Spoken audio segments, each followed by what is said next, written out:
Winters were especially confining. We were all tied as if by rope to that sooty black furnace, which has a certain romance, I know, if you tell the story right, a certain Victorian ghost story earnestness people like. And I've told the story that way to the delight of chartreuse wearing dates and coffee shops. So many people, even now, admire privation. They think it sharpens you the way beauty does into something that might hurt them. They calculate their own strengths against it, unconsciously, preparing to pity you or fight.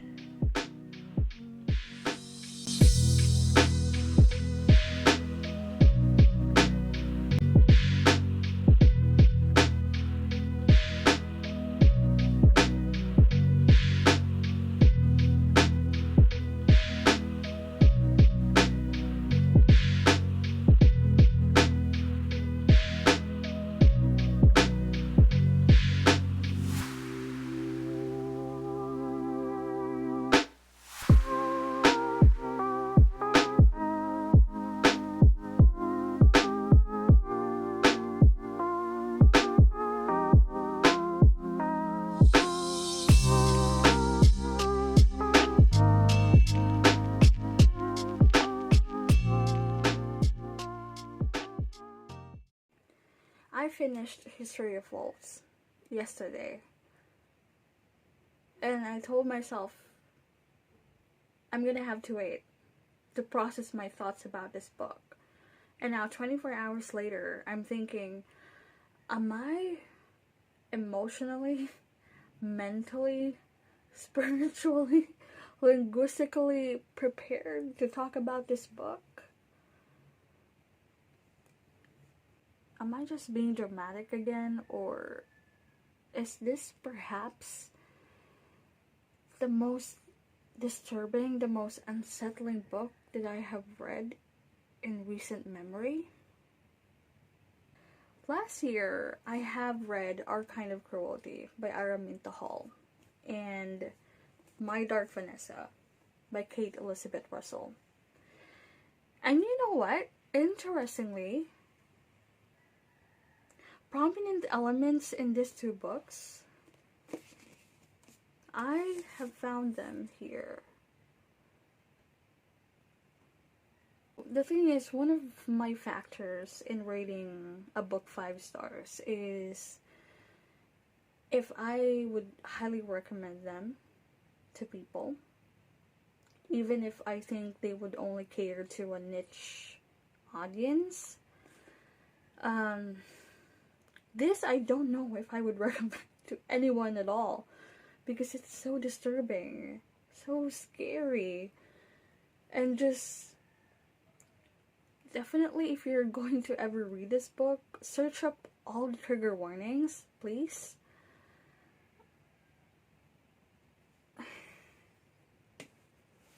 This brings to mind Fade by Robert Cormier. This is one of my all-time favorite books. I read this when I was like, 19. And this is historical fiction, literary, coming of age, horror, psychological thriller. So it's hitting all my favorite genres and tropes. And the same kind of haunting feeling that I got when I finished this book was the same level of creepiness and terror when I turned the last page in here. Do you see the colors that I've used? Yes, it's a gray palette, because I don't think I've ever read a book where every single character is an overly gray character. Is there such a thing as over grayness? Where do you draw the line between complex, multi-dimensional, riveting characters and those that are just so overly dysfunctional? But all preferences aside, the writing style of this author is atmospheric masterclass. This is how you do small town mystery with a psychological flair. I am mind blown. If a book is written to haunt you and disturb you and unsettle you, and it does all that, how can you not give it 5 stars, right? It made me everything I should feel as a reader, made me mad as hell and jealous as a writer. It's a 5 stars for me, but I'm not recommending it to people. Don't read this book. If you don't mind scary things, if you don't mind being psychologically triggered, then why not? Go pick this up if you dare. The sequences are non-linear.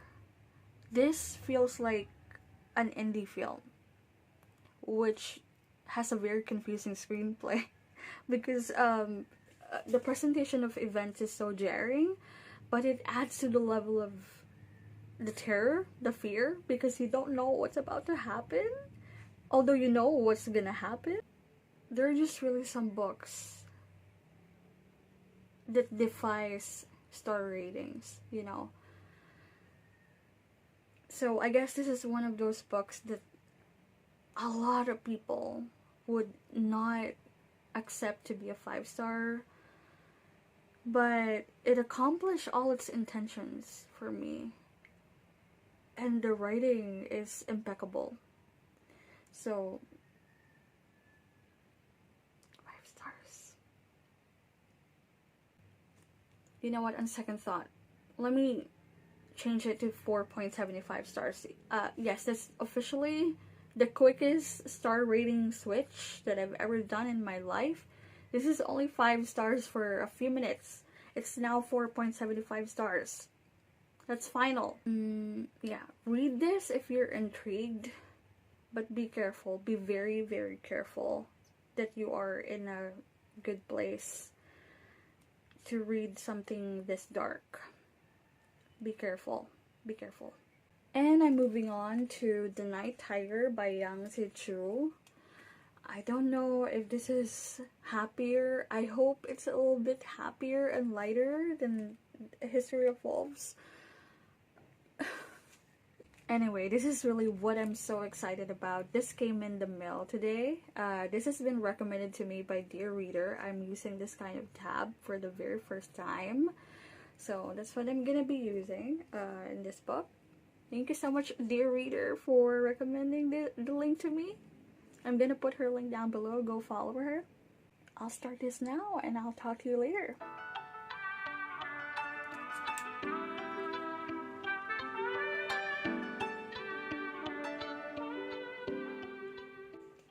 Hello, ignore the mess. Ignore the mess.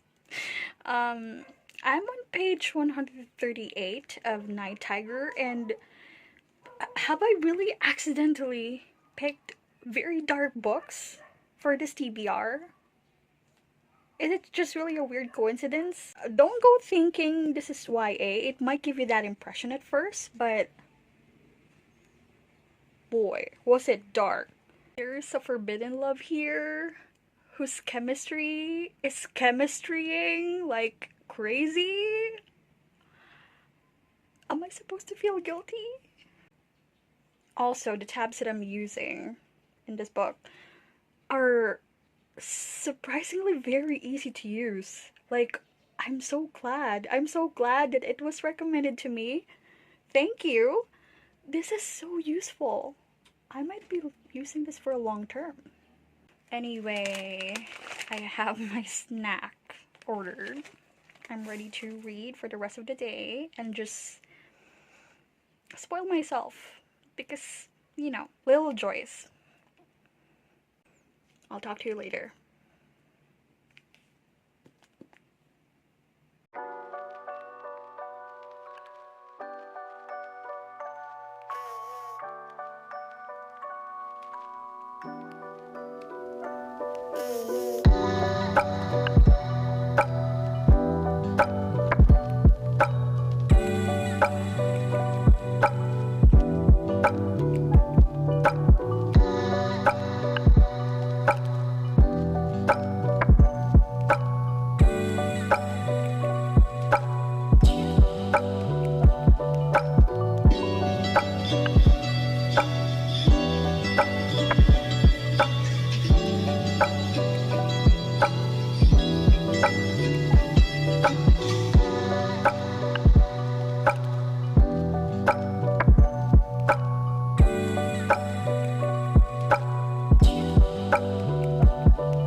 I finished Night Tiger, and I can't believe I've found myself into yet another dilemma.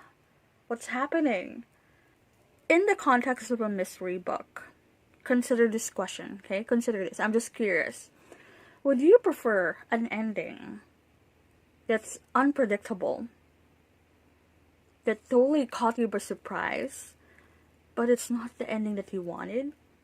Or would you prefer an ending that you were able to tell before it dropped? So it's something that you've foreseen, but it's the ending that you like. Because what happened here was the former. So the plot twist that happened as the conclusion is definitely something that I was not able to tell early on. So it was very organically revealed. But it's not the ending that I want. I don't want to go into further details because I don't want to spoil you, but yeah, for anyone who has ever given this book a try, you would understand, right? You would understand. The book really gave me hope that it's a possibility, and it did not. I'm still giving The Night Tiger 4 stars, however, because I'm so impressed with the handling of the dual POV. Yang Se-chu really did that so well. Last year, multiple POV books had been quite of a hit or miss for me, and Yang Se-chu executed the dual point of views between the first person POV in Jilin's perspective and the third person POV in Ren's side of the story. I thought the progression of the plot was really seamless and the pacing was nice, so yeah. My favorite thing about The Night Tiger is how it very gorgeously inserted and incorporated elements of Malaysian folktale, Chinese Confucian virtues, and Chinese number superstitions. I've learned so much. It's so interesting. So even if it was not the ending that I wanted, I still think I will every now and then come back to the tabs and remember all the fascinating things about the culture that I've learned. And I'm moving on to the third and final book of this TBR, Emma Donoghue. It's been a while. And yes, I'm still using these tabs. I think the color would be perfectly matching the red here. So, kind of a game changer actually. For real.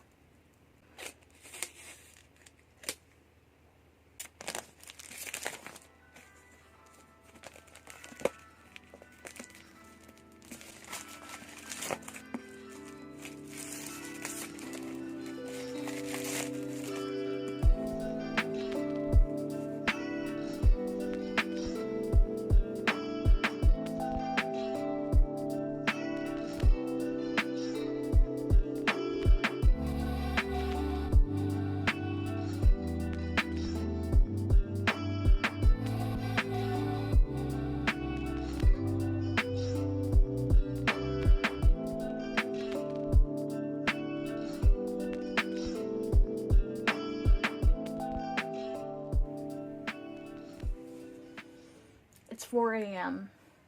4 a.m. and I just finished Frog Music. I don't have to sleep through my feelings or my thoughts. I don't have to wait another day. This is 5 stars. Why did I even worry about ending this reading vlog without a 5-star book? It's Emma Donoghue. No surprises. You know what I regret big time though? That I haven't recorded. I regret it so much that I was not able to film my reaction when I started really opening this book, because guess what? Guess what I saw when I started flipping through it? I bought this copy of the book through Big Bad Wolf. And Big Bad Wolf, as we all know, sells the books at insane, ridiculous discounted prices, right? So I'm just so happy that I get to buy authentic copies of books at very low prices. But guess what?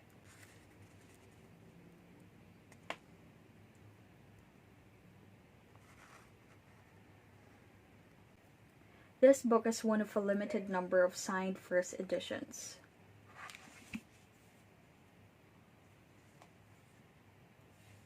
The way I literally screamed inside my room and just froze in shock. I have a signed book by Emma Donoghue. Anyway, let's talk about the book. You know what? My key takeaway upon finishing this and throughout the entire experience is that this is probably why I love historical fiction, because most of the historical fiction books that I've read are written by women. Harrowing. You know what? You know what's good about Emma Donoghue? Even if she crosses genres every now and then, sometimes she mixes both. And even if pretty much all of them deals with a mystery or a case, harrowing is how all of them are. There's something about the humanity of her characters that make the story so much more engaging and makes you as a reader more invested. So even if they're so despicable, even if they're so unlikable and so hard to root for, you can't help but be invested on how their lives would turn out. This is really adult. This is erotica done so exquisitely, and there are moments when it's so graphic and so disgusting, so dark, but it makes you riveted nonetheless because you're so immersed. Her writing is so transporting. It's so juicy in the best way possible. Every time there's drama going on, and it's pretty much the entire time, you're so hooked, and it feels very much like you're in the moment. It's not an exaggeration. It really feels that way. Like, I'm sweating when there's dialogue being thrown back and forth, and I feel like I'm choking up with attention. That's how good it is. If you're ever going to read this book though, likewise, search all the trigger warnings because there's a lot. There's a lot. So be prepared as well if you're ever going to give this book a chance. A lot of people has a polarizing comparative analysis of this book to Room, which is no doubt Emma Donoghue's most popular work ever to date. A lot of people's negative review of this book, and there are quite several of those, stems from the fact that they're comparing it to Room. Interestingly, if you're gonna ask me, well, initially, I don't want to rank Emma Donoghue's books because they're different leagues of their own, each and every single one of them. That's how good she is. But if you're really going to make me rank them, Room is of course up there, but I would say, and this might be controversial, this is on par with Room. I probably have recency bias here, but This is so gripping and so excellently executed. What a good reading experience I've had with this book. I don't know, I'm just so happy that I'm not in a reading slump, I guess. And I hope this continues on for a long time. You know what's really, really funny? This is truly not something that I have planned, but I only realized it later. I have picked books that have animals on their titles.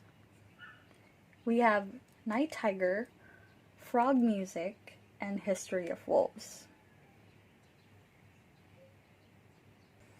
Thank you so much for watching this video, and I hope your March is going well so far. What are you currently reading? Have you had any 5-star books yet? Let me just flex, because tabbing is such a great way to motivate yourself to read. I will never get tired of saying that. I'm so inspired. There's something about the assurance of being able to go back without difficulty to parts that you love most about the book that gives me so much peace.